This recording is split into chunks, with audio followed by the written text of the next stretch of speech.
কিন্তু কোরআন বলে আদর্শ নাগরিক না হওয়া পর্যন্ত আদর্শ সমাজ গড়া সম্ভব নয়। আর আদর্শ নাগরিক তখনই হতে পারবে, আর এই সমাজের মানুষকে আদর্শ নাগরিক করতে হলে আমার তেলাওয়াতকৃত আয়াতের মধ্যে আল্লাহ রাব্বুল আলামিন দুইটা সাজেস্ট করেছে এই পৃথিবীর সমস্ত মানুষকে, যে আদর্শ নাগরিক গড়তে হলে আদর্শ টিচারের প্রয়োজন, ঠিক কিনা? আর একটু জোরে বলেন, আদর্শ টিচারের প্রয়োজন। টিচার হবে না নিজেই যদি সিগারেট খায়, এর ছাত্র তো গাঞ্জা খাইব, ঠিক কিনা? টিচার নিজেই গাঞ্জা খায়, সিগারেট খায়, এর ছাত্র কি খাইব? আর একটু জোরে বলেন, আমি নিজেই যদি চোর হই, আমার দ্বারা এই সমাজ থেকে চোর প্রতিহত করা সম্ভব নয়। আমি যদি নিজেই ডাকাত হই, এই সমাজ থেকে ডাকাত প্রতিহত করা সম্ভব নয়। আমি নিজেই যদি খুনি হই, কিলার হই, আমার দ্বারা এই সমাজ থেকে খুন প্রতিহত করা সম্ভব নয়। আমি নিজেই যদি সুদখোর আর ঘুষখোর হই, এই সমাজ থেকে সুদ আর ঘুষ প্রতিহত করা সম্ভব নয়, ঠিক কিনা? তাহলে আমি নিজে আগে আদর্শ টিচার হতে হবে কিনা? আরেকটু জোরে বলেন, আমি নিজে আগে আদর্শ টিচার হতে হবে। তাহলে এই সমাজের যুব সমাজকে, এই সমাজের মানুষগুলোকে আদর্শ নাগরিক করতে পারবো। আর যখন আদর্শ নাগরিক আমি বানাতে পারবো, তখন এই সমাজ এমনিতে আদর্শ হয়ে যাবে। তাহলে সমাজের মধ্যে থাকবে না জিনা, থাকবে না ব্যভিচার, থাকবে না ধর্ষণ, থাকবে না অপহরণ, থাকবে না চুরি বাটপাড়ি, থাকবে না ডাকাতি, থাকবে না ভাঙচুর, থাকবে না লুটপাট, থাকবে না অসহায় মানুষের উপরে অত্যাচার, ঠিক কিনা? এই জন্য আল্লাহ রাব্বুল আলামিন বলেন, আদর্শ সমাজ যদি গড়তে হয়, আদর্শ রাষ্ট্র যদি গড়তে হয়, আদর্শ রাষ্ট্র গড়তে হলে রাষ্ট্রনায়ক আদর্শ হতে হবে। কোন জুলুমবাজের নেতা হতে পারবে? আর একটু জোরে বলেন, কোন স্বৈরাচার, কোন জালেম কখনো আদর্শ রাষ্ট্র গড়তে পারবে না। এই জন্য আমার এই সমাজ যখন আদর্শ সমাজ হিসেবে গঠিত হবে, জুলুম মুক্ত সমাজ যখন গঠিত হবে, সুদ ঘুষ মুক্ত যখন এই সমাজ গঠিত হবে, তখন দেখবেন এই সমাজ দেখে আরেকটা সমাজ আদর্শ হতে বাধ্য হবে, ঠিক কিনা?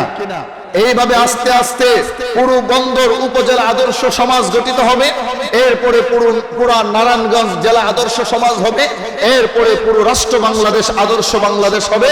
এরপর দেখবেন আস্তে আস্তে তামাম পৃথিবীতে লা ইলাহা ইল্লাল্লাহর পতাকা উড্ডীন হতে বাধ্য হবে, ঠিক কিনা? কেউ আটকাতে পারবে না মুসলমানদের বিজয়। আর একটু জোরে বলেন, কেউ পারবে না। জালেমের ক্ষমতা চিরস্থায়ী হয়ে থাকে। আর একটু জোরে বলেন, জালেমের ক্ষমতা চিরস্থায়ী হয়ে থাকে না।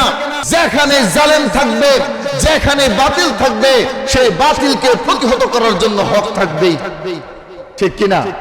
আর একটু জোরে বলেন, যখন বাতিল কাবিলের রূপ ধারণ করেছিল, হক তখন হাবিলের রূপ ধারণ করে প্রতিবাদ করেছিল। বাতিল যখন ফেরাউনের রূপ ধারণ করেছিল, হক তখন মুসা কালিমুল্লাহর রূপ ধারণ করেছিল। বাতিল যখন নমরুদের রূপ ধারণ করেছিল, হক তখন ইব্রাহিম খলিলুল্লাহর রূপ ধারণ করেছিল। বাতিল যখন ইহুদিদের রূপ ধারণ করেছিল, হক তখন ঈসা রূহুল্লাহর রূপ ধারণ করেছিল। বাতিল যখন আবু জাহেল, আবু লাহাব, উতবা, শাইবা, ওয়ালিদ ইবনে মুগীরা, উতবা এবং উতাইবা পারস্য আর রোম সাম্রাজ্যের মানুষের কুলাঙ্গারদের মতো যখন রূপ ধারণ করেছিল, হক তখন মুহাম্মদুর রাসূলুল্লাহ রূপ ধারণ করেছিল, ঠিক কিনা? বাতিল যখন নাস্তিকের রূপ ধারণ করেছিল, হক তখন ইমামে আজম ইমাম আবু হানিফার রূপ ধারণ করেছিল। বাতিল যখন কাদিয়ানির রূপ ধারণ করেছিল, তখন একজন ব্যক্তি শাহ আতাউল্লাহ বুখারী রাহমাতুল্লাহ আলাইহি, তিনি তখন হকের রূপ ধারণ করে কাদিয়ানীদের বিরুদ্ধে তিনি সংগ্রাম করেছেন। ব্রিটিশ যখন এই দেশে রাজত্ব করে, বাতিল যখন ব্রিটিশের উপরে রূপ ধারণ করে এসেছে এই বাংলার জমিনে, ব্রিটিশ যখন কায়েম করেছিল বাতিলের সেই রাজত্ব, তখন তাদের উপরে হক তখন এসেছিল আল্লামা মাহমুদুল হাসান দেওবন্দি রহমাতুল্লাহ আলাইহি রূপ ধারণ করে এসেছিল। বাতিল যখন প্রজন্ম চত্বর নামে নাস্তিক আর মুরতাদের যখন রূপ ধারণ করেছিল, তখন হক রূপ ধারণ করেছিল হেফাজতে ইসলাম আল্লামা আহমদ শহীদ রহমাতুল্লাহর মাধ্যমে। আস্তে আস্তে যখন জুলুম এমন পর্যায়ে গিয়েছে, তখন হকের জান্ডাবাহী এই বাংলার ছাত্র সমাজের উপর ভর করে এই জালেমকে উৎখাত করেই ছেড়েছে, থাকবে না। ফেরাউন চিরদিন ক্ষমতায় ছিল না, নমরুদ চিরদিন ক্ষমতায় ছিল না, আবু জাহেল এই পৃথিবীতে চিরদিন ক্ষমতায় ছিল না। এমনই ভাবে বিশ্বের সবচাইতে নিকৃষ্টতম যে এই দেশের স্বৈরাচার যে সরকার, তিনিও বাংলার জমিনে বেশি দিন থাকতে পারে। এই থেকে আমাদের শিক্ষা অর্জন করা দরকার। এই সমাজের মধ্যে যদি কোনো স্বৈরাচার তোমরা থেকে থাকো, ওখান থেকে শিক্ষা গ্রহণ করো, তুমিও থাকতে পারবে না, পারবে না, পারবে না, কেউ পারে না, তুমিও পারবে না। এর কারণ হলো জালিমের শাস্তি হবেই, ঠিক কিনা? আর একটু জোরে বলেন, জালেম কখনো, কারণ আল্লাহ লানাতুল্লাহি আলা যালিমিন, জালেমের উপর আল্লাহর লানত। আল্লাহ বলে ইন্না বাতশা রাব্বিকা লাশাদীদ, আমি আল্লাহ সহজে ধরি না, আর ধরলে আমি আল্লাহ কাউকে ছাড়ি। আর একটু জোরে বলেন। তখন ওই সবচেয়ে পালোয়ান বাদশাকে বলে, আপনি কি বুঝবেন, মাঠে তো আপনি নামেন না, নামি তো আমরা। ঠিক না? আর একটু জোরে বলেন, মাঠে তো আপনি নামেন না, নামি তো আমরা।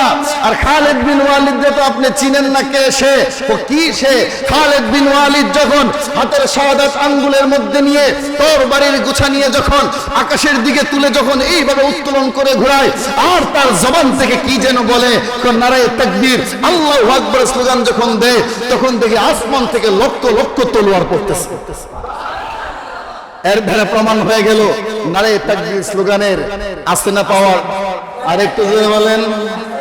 আমরা 2013 সালেও শাপলা চত্বরে আমরা অবস্থান করেছিলাম। আমরা বিজয় হতে না পারলেও আল্লাহ হয়তো বিজয় লিখে রেখেছেন 24 সালে, কিন্তু আমরা ব্যর্থ হই নাই। তাই আজ বলতে চাই, আমরা বিজয় হয়েছি প্রাথমিকভাবে, কিন্তু দেশবাসীর কাছে, এই সমাজের কাছে আমাদের আকুল আবেদন হলো, আমাদের এই দেশ আমরাই গড়তে হবে, ঠিক কিনা?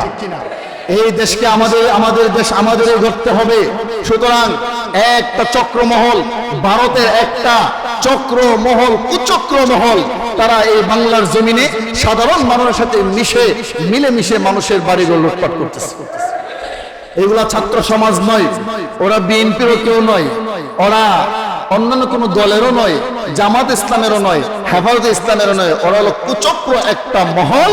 তারা এই বাংলার জমিনকে ধ্বংস করার জন্য, বিশ্ব সংস্থার কাছে বাংলার মানুষকে অপমান আর অপদস্থ করার জন্য, আর এই বিজয়কে নষ্ট করার জন্য তারা একটা পায়তারা করতেছে।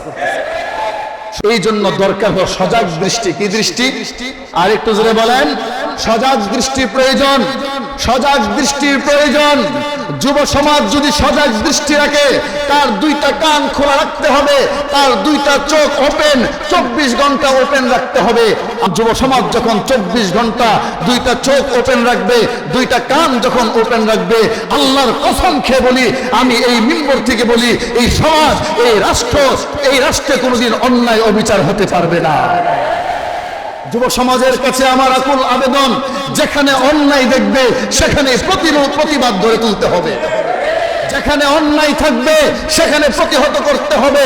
যেখানে অন্যায় থাকবে, অবিচার থাকবে, জুলুম থাকবে, অত্যাচার থাকবে, সবার আগে যুব সমাজ এগিয়ে যেতে হবে। এর কারণ হলো উমর ইবনুল খাত্তাব যুবক ছিলেন, ঠিক কিনা? আর একটু জোরে বলেন। ওমর ইবনুল খাত্তাব যুবক ছিলেন। ওমর ইসলাম গ্রহণ করার আগে তিনজন সাদ্দাত ছিলেন, কঠোর ছিলেন। ঠিক তেমনি ভাবে ইসলাম গ্রহণ করার পরেও তিনি কঠোর ছিলেন।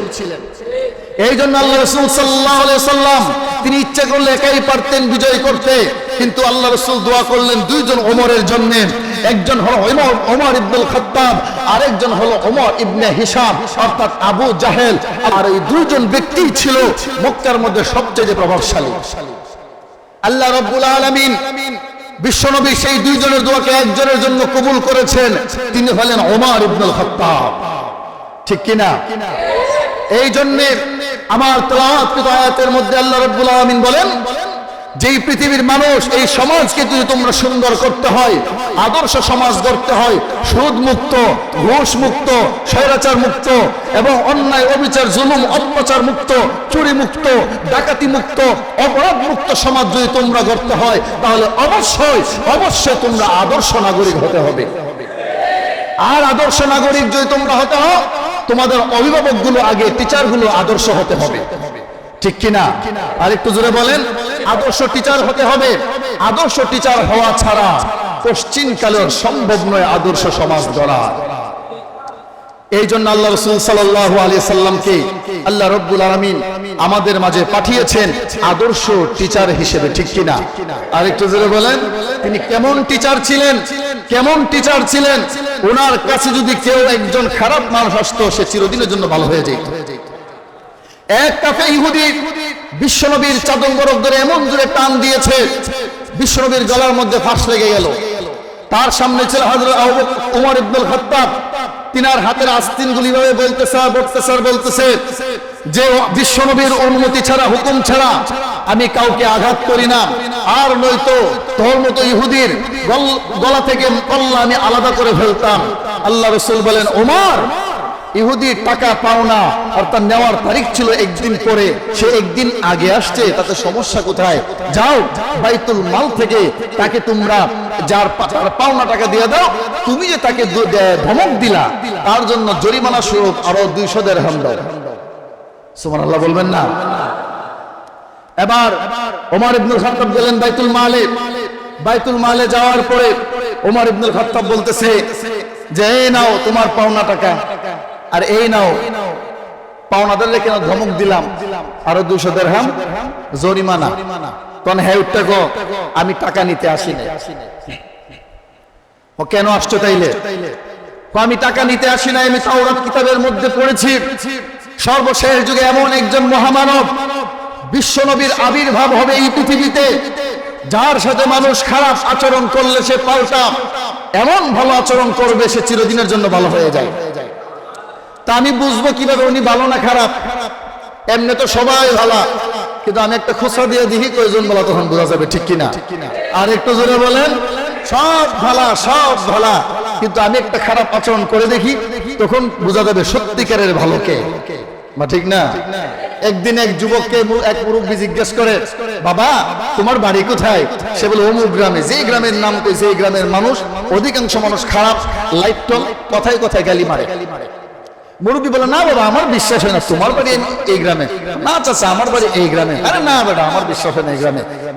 একবার দুইবার তিনবার যুবক বলে, না চাচা আমার বাড়ি এই গ্রামে।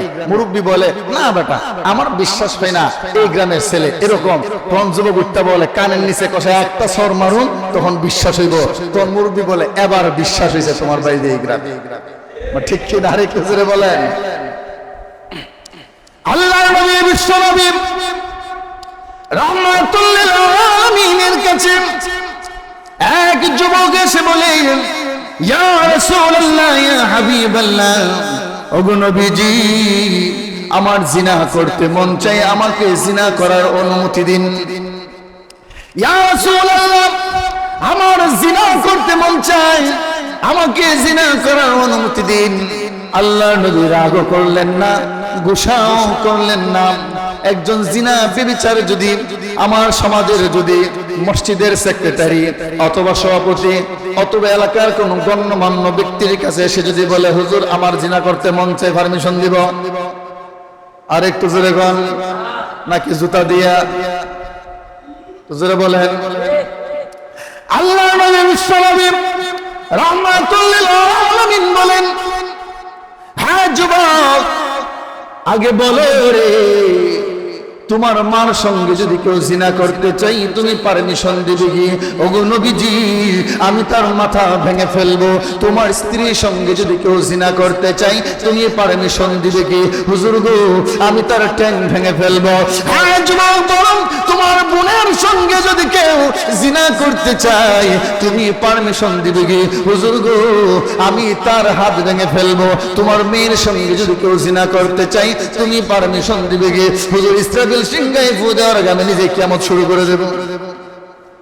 আল্লাহ নবী বলেন, হ্যাঁ যুবক শোনো, একজন মহিলা 4 ভাগে বিভক্ত হয়। এই মহিলা কারো মা অথবা কারো স্ত্রী, কারো বোন অথবা কারো মেয়ে। তুমি যার সঙ্গে জিনা করবে, হ্যাঁ যুবক, তোমার কাছে তোমার মার সম্মান আছে, তোমার কাছে তোমার স্ত্রীর সম্মান আছে, তোমার কাছে তোমার বোন এবং তোমার মেয়ের ইজ্জত আছে। তুমি যার সঙ্গে জিনা করবে তার তো ইজ্জত আছে। তুমি যেই মেয়ের সঙ্গে জিনা করতে চাও সে তো কারো বোন হতে পারে, না হয় কারো মেয়ে হতে পারে, অথবা কারো মা হতে পারে, অথবা কারো স্ত্রী হতে পারে। তুমি যার সঙ্গে জিনা করবে তার অর্থ খারাপ লাগবে। তোমার বোনের সঙ্গে জিনা করলে যেমন তোমার খারাপ লাগবে, তোমার মেয়ের সঙ্গে জিনা করলে যেমন তোমার খারাপ লাগবে, তোমার মা এবং তোমার স্ত্রীর সঙ্গে জিনা করলে যেমন তোমার খারাপ লাগবে। যুবক, তুমি যার সঙ্গে করবে তার অর্থ খারাপ লাগবে। এবার যুবক ডাক দিয়ে বলেন, ইয়া রাসূলুল্লাহ, ইয়া হাবিবাল্লাহ, ওগো নবীজি, এত সুন্দর চরিত্র, এত সুন্দর আচরণ, এত সুন্দর শিক্ষা গো নবী আমি জিন্দেগিতে পাই নাই। এত সুন্দর করে কেউ কোনোদিন বুঝাই নাই, এত ভালোবাসা দিয়ে কেউ কোনোদিন বুঝাই নাই। ওগো নবীজি, আমি বুঝেছি এটা অন্যায় গো নবী। আজকের আপনার শিক্ষা, আপনার আচরণ, আপনার এই শিক্ষা দিয়ে আপনার এই আচরণ, আপনার এত সুন্দর মিষ্টি ভাষার শিক্ষা আমাকে পরিবর্তন করে দিয়েছে গো নবীজি। আজকে থেকে আমি তওবা করলাম, জিনা করব দূরের কথা, আজ থেকে জিনার শব্দ মুখের মধ্যে উচ্চারণ করব না। এই হলো শিক্ষা। আল্লাহ রাব্বুল আলামিন বলেন, লাকাদ মান্নাল্লাহু আলাল মুমিনিনা ইয বা'আথা ফীহিম রাসূলাম মিনহুম। এই পৃথিবীর জমিনে আদর্শ সমাজ যদি গড়তে হয়, আদর্শ নাগরিকের প্রয়োজন। আদর্শ নাগরিক যদি হতে হয় কোরআনের জ্ঞান অর্জন করতে হবে। আদর্শ নাগরিক যদি শিক্ষা অর্জন করতে হয় আদর্শ টিচারের প্রয়োজন হতে হবে। আল্লাহ রাব্বুল আলামিন বলেন, আদর্শ টিচার এমন টিচার হতে হবে যে শাসনও করবে, আবার ভালোবাসা দিয়ে বুকের মধ্যে টেনে নিবে। ঠিক কিনা? আরেকটু জোরে বলেন। হযরত আনাস রাদিয়াল্লাহু তাআলা আনহু 8 বছরের বাচ্চা বিশ্ব নবীর কাছে নিয়ে এলেন। তার মা বিধবা, মা সন্তানকে নিয়ে এলেন বিশ্ব নবীর কাছে। এবার বলে, ওগো নবীজি, আমার সন্তানকে আপনার খাদেম হিসেবে রেখে দেন। আল্লাহর নবী বলে, ও আনাসের মা, ওই সন্তান তো আমার খাদেম হতে পারবে না। সে কি করবে? সে তো কোনো কাজই করতে পারবে না, ছোট বাচ্চা। এবার আনাসের মা বলেন, ইয়া রাসূলুল্লাহ, ইয়া হাবিবাল্লাহ, ওগো নবীজি, আমার সন্তান আনাস আপনার খেদমত বড় কাজ করতে না পারলেও আপনার ওযুর পানি তো এনে দিতে পারবে, আপনার ওযুর পানি এনে দিতে পারবে, আপনার মিসওয়াকটা এনে দিতে পারবে। ওগো নবীজি, আমার সন্তানকে আপনার কাছে রেখে দেন। এবার আনাস বুখারীর হাদিসে তিনি বর্ণনা করেন, আমি বিশ্ব নবীর দরবারে দীর্ঘ 10 বছর খেদমতে নিয়োজিত ছিলাম। 10 বছরের ভিতরে আল্লাহর নবী, বিশ্ব নবী আমাকে একদিন ধমক দিয়ে কথা বলে না। আল্লাহর নবী, বিশ্ব নবী রাহমাতুল লিল আলামিন যতদিন আমার সঙ্গে কথা বলেছে, মুস্কি হাসি দিয়ে কথা বলেছে। আল্লাহর নবী একদিন আমি আনাসকে পাঠাইলো শাম দেশের জুব্বা বিশ্ব নবীর ঘর থেকে আনার জন্য। আমি গেলাম জুব্বা আনার জন্য। প্রতিমধ্যে বাচ্চারা খেলা করতেছে, আমি খেলা দেখার জন্য দাঁড়ায়া গেলাম। এরপরে ঘন্টা চলে গেলাম। আল্লাহর নবী বলেন, আনাস তো এখনো জুব্বা নিয়ে এলো না। এবার বিশ্ব নবী রওনা হলেন জুব্বা আনার জন্য। গিয়ে দেখে আনাস মাঠের মধ্যে দাঁড়ায় দাঁড়ায় খেলা দেখে। আল্লাহর নবী, বিশ্ব নবীও আনাসের পিছনে দাঁড়ায় দাঁড়ায় বাচ্চাদের খেলা দেখতে শুরু করলে। এমনি হঠাৎ করে আনাস রাদিয়াল্লাহু আনহু, হঠাৎ করে তার দৃষ্টি বিশ্ব নবীর দিকে পড়ে গেল। এবার বিশ্ব নবীর দিকে যখন দৃষ্টি পড়ে গেল, বিশ্ব নবী আনাসের দিকে তাকাইয়া মুস্কি একটা হাসি দিয়েছে। এবার আনাস বলেন, ও দুনিয়ার সমস্ত মানুষ শুনে রাখো, বিশ্ব নবীর ওই দিনের শিক্ষা মুস্কি হাসি দিয়ে যে আমাকে শিক্ষা দিয়েছিল রে, আমি আনাসকে আর জিন্দেগিতে কোনোদিন ভুল করতে দেই না। তাহলে এর দ্বারা বোঝা গেল বাচ্চাদেরকে শাসন করতে জানলে মুস্কি হাসি দিয়ে শাসন করা কথা বলে না। ঠিক কি না? এই জন্য আমার পরিপূর্ণ আলোচনার এটা অনেকগুলো ধাপ ধাপ আলোচনা, এই আয়াতের আলোচনা। প্রথম নম্বর আলোচনা আদর্শ। প্রথম দুইটা সাবজেক্টের মধ্যে একটা হলো আদর্শ শিক্ষক দরকার, আর আদর্শ শিক্ষকের জন্য সিলেবাস দরকার আল্লাহর কোরআন, ঠিক কিনা? আর একটু জোরে বলেন, আল্লাহর কোরআন ছাড়া সমাজ পরিবর্তন করা সম্ভব নয়। এর কারণ হলো আল্লাহর কোরআনই লাগবে সবখানে।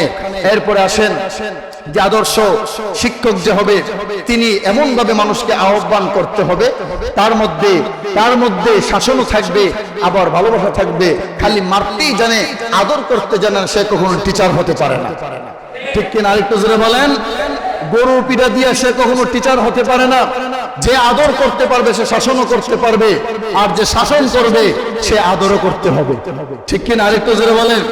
এই জন্য বাচ্চাদেরকে মসজিদমুখী করতে হবে, বাচ্চাদেরকে মসজিদে আনতে হবে, যেভাবেই হোক বুলিয়ে বালিয়ে মসজিদে আনতে হবে। কুমিল্লার ওইদিকে মনে হয়, আমার সঠিক খেয়াল নাই, ওইদিকে ফেনী বা কুমিল্লার এদিকে এক মসজিদের সাথে এক স্কুল ছিল, প্রাইমারি স্কুল। ওই এলাকার চেয়ারম্যান এবং মসজিদ কমিটি মিলে একসাথে বৈঠক বলে বলতেছে বাচ্চাদেরকে কিভাবে নামাজি বানানো যায়, চলে এই সিদ্ধান্ত। তখন তারা বাচ্চাদের মধ্যে একটা লোভ ঢুকাই দিল, তোমরা যদি 40 দিন জামাতের সাথে নামাজ আদায় করো প্রত্যেককে একটা করে সাইকেল দেওয়া হবে। একটু আস্তে কোন সুবহানাল্লাহ। এরপরে 40 দিন বাচ্চারা নামাজ যারা পড়ছে তারা প্রায় 200-র উপরে সাইকেল তারা পাইছে। পাওয়ার পরে প্রত্যেকটা বাচ্চা এখন নামাজি হয়ে গেছে। দায়িত্ব কার? এই দায়িত্ব এলাকার গণ্যমান্য ব্যক্তি যারা আছেন তাদের দায়িত্ব বাচ্চাদেরকে নামাজে আনার। আমরা অনেক সময় মনে করি বাচ্চারা পিছনে দুষ্টামি করে, এটা মনে খুব খারাপ না। আল্লাহ রাসূল সাল্লাল্লাহু আলাইহি সাল্লাম যখন সিজদায় গেলেন, হযরত হুসাইন রাদিয়াল্লাহু তাআলা আনহু বিশ্বনবীর কাঁধের উপরে ছড়ে দুষ্টামি করতেছে। বিশ্বনবী যখন সিজদা থেকে উঠবেন এমনি আল্লাহ জিবরাইলকে পাঠাইছেন। জিবরাইল এসে বলতেছে, ইয়া রাসূলুল্লাহ, আল্লাহ এই মুহূর্তে আপনাকে আদেশ দিয়েছেন যতক্ষণ পর্যন্ত হুসাইন আপনার কাঁধ থেকে না নামবে ততক্ষণ পর্যন্ত আপনি সিজদায় পড়ে থাকতেন। চিন্তা করেন। কিন্তু আজ আমরা বাচ্চারা মসজিদে আসলে অনেক সময় অনেক জনের কথা বলি, একটু দুষ্টামি করলে তাদেরকে কটু কথা বলে ফেলি না, এই কটু কথা তাদেরকে বলি, তারা মসজিদ থেকে বিচ্ছিন্ন হয়ে যাবে। এই প্রজন্ম যদি মসজিদ থেকে বিচ্ছিন্ন হয়ে যায়, ইসলাম থেকে খারেজ হয়ে যায়, কোরআনের শিক্ষা থেকে দূর হয়ে যায়, আগামী প্রজন্ম সবগুলো সন্ত্রাস হয়ে বের হবে, ঠিক কিনা? আর একটু জোরে বলেন। এই জন্য এই এলাকার কোন আগামী প্রজন্মকে আমরা সন্ত্রাস হতে দেব? আর একটু জোরে বলেন। আগামী প্রজন্মকে আমরা সন্ত্রাস বানাতে দেব না, সন্ত্রাস হতে দেব না, ডাকাত হতে দেব না, জালেম হতে দেব না। আমরা আগামী প্রজন্মকে আদর্শ নাগরিক হিসেবে গড়ে তুলব ইনশাআল্লাহ, ঠিক কিনা? আর একটু জোরে বলেন। আল্লাহ পাক রব্বুল আলামিন আমাদের সবাইকে কোরআনের উপর অটল অবিচল থাকার তৌফিক দান করুন, এবং কোরআন থেকে শিক্ষা নিয়ে আমরা যেন আদর্শ সমাজ, আদর্শ নাগরিক হয়ে আদর্শ সমাজ গড়তে পারি। আল্লাহ আমাদেরকে সেই তৌফিকটুকু দান করুন। আসসালামু আলাইকুম ওয়া রাহমাতুল্লাহ।